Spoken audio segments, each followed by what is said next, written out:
एक गरीब माणूस मनाने किती श्रीमंत असू शकतो हे एका छोट्याशा घटनेतून जगाने पाहिलं. रस्त्याच्या कडेला बसून एक माणूस टपरीवर जेवण करत होता, तेवढ्यात एक परदेशी ब्लॉगर त्याच्याजवळ येतो आणि थेट त्याच्या ताटात हात टाकण्याचा प्रयत्न करतो. आपल्यापैकी बरेच जण असते तर कदाचित रागवले असते, पण इथे काहीतरी वेगळंच घडलं. तो माणूस हसला आणि स्वतःचं ताट पुढे करत म्हणाला, या तुम्ही पण खा. मित्रांनो, हा व्हिडिओ व्हायरल झाल्यानंतर लोकांनी त्या व्यक्तीचं खूप कौतुक केलं, कारण लोकांनी त्याच्या दिसण्यापेक्षा त्याच्या असण्याला ओळखलं. कारण गरीब असणं ही एखाद्याची परिस्थिती असू शकते, पण श्रीमंती ही मनातूनच असते.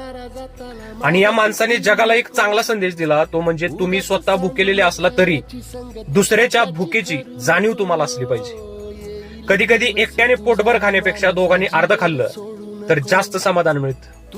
मित्रांनो, तुम्हाला काय वाटतं, या व्यक्तीने बरोबर केलं का? आणि या व्यक्तीच्या जागी जर तुम्ही असता तर तुम्ही काय केलं असतं? धन्यवाद.